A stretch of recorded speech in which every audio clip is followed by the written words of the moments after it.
Sit down, shut your mouths, and watch The Gift of Gabe.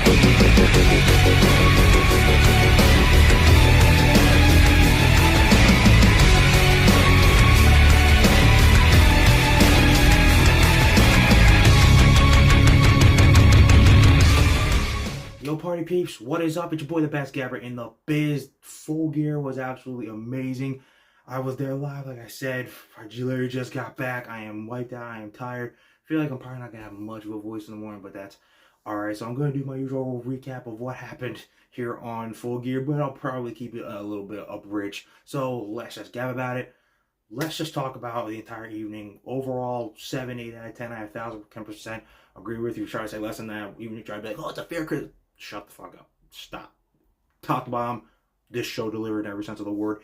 And that ending was super great. Like, you just set up multiple scenarios for where Moxley is going to have to deal with Darby, Christian Cage, Hangman, and Jay White. Like, we could be doing Hangman at World's End. We could be getting Christian Cage at some point, and Jay White Grand Slam Australia, and Darby's going to be the one that ends it all. And in terms of Hangman, him coming back in the fold is going to bring Kenny back into the fold, and that is going to be some generational shit where we get Kenny and Mox for the World Championship. Like, this whole Moxley run, which, I don't know, I could see it going to... They have plenty of people that they could extend this into All In next year. Like, I think Darby still is the end goal, but that ending was great. And I popped for Willow. Friggin' awesome, dude. Like, that whole main event was incredible. Orange, like, you got bleach shoved down your throat, but you did. Absolutely incredible. Across the board, so many great matches. Mercedes versus Stat was incredible. Both women gave it up. The CEO cannot be stopped. We crowned one new champion, Daniel Garcia. Let's freaking go, DG. Yeah, I watched the scrum. He said he wants to be in the C2 again, which I think is a good story because, you know, last year he only came out with one win, and it really set him up to where he is now. I'd love to see him where he is now. Takeshita versus Ricochet, I understand. It felt like they all depends down a little bit, but I think both of those guys are going to be in C2 and are just going to absolutely light it up, just like Bobby Lashley did tonight with, you know, we hurt people. And we were doing that all the entire time during the match. Great match with Swerve.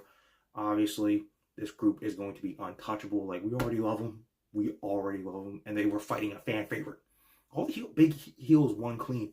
It was very, very, very good, including, you know, not a heel, but Jay White. He ended up being Hangman again, but like I said, those two are going to be involved heavily with the World Championship as we get later in the year. How we could do a four-way for the world title with Hangman, Mox, Jay White, and Christian Cage at World's End. Friggin' let's effing go. Someone who had, I feel like, the best night was Kyle Fletcher. A star was born tonight. No question about it. That match with Ospreay, again, just like the first one, I feel like they might have actually topped the first one that they had earlier this year, and that one was great. And a match of the year contender, like, but this one was just incredible. And you put a stamp. Like, we knew that they knew that Ospreay was going to lose to put over Kyle Fletcher because we all know just like they do. Fletcher's a star. He's a star. And this is only the third loss that Will Ospreay's had since coming to AEW, and only the second one he's had clean. The last person that beat him clean was Swerve when he was world champion. Like, dude, Fletcher, like, honestly, either him or Shelton should be the one to take the TNT title off of Daniel Garcia. Like, being perfectly for real. I could see either one of those happening at, like, Grand Slam Australia or Revolution. But, dude is that guy for the next 10, 15 years. Multiple championships, world title, face of this brand. Like, at a time when he is the world champion, like, dude's got all the tools. He's got all the tools, and he just makes it look easy. Some people being like, oh, he's just like Randy Orton. That's a compliment because he goes in there and he just makes it look easy. So thank you for the compliment, jackasses.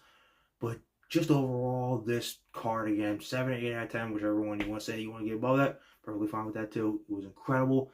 We're going to have a C2 selection special tomorrow. Can't wait to see all the 12 names that are going to be in the C2. I'm sure it's going to be even better than it was last year. Like I said, the world title picture is heating up even more with that awesome ending that's setting up so many great stories for the rest of this world title reign that, you know, all of us intelligent wrestling fans are obviously going to enjoy, you know, and again, just screw the haters all the freaking time. 2025 is going to be getting up some rough decades for them. But guys, now that that is all said and done, we got Survivor Series coming up next weekend. It's going to be great. We got 5-on-5 now. Bronson Reed and Solo's new bloodline against the OGs and CM Punk. We also have Priest versus Gunther, the Women's War Games match.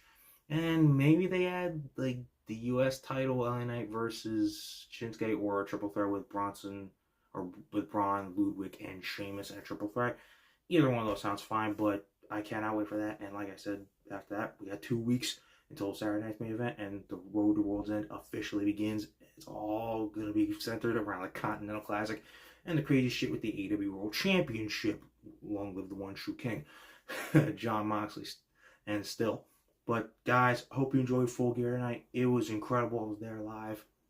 Cannot wait for my next AEW pay-per-view or whatever I go to with them. I really do. Like I said, hope you enjoyed it.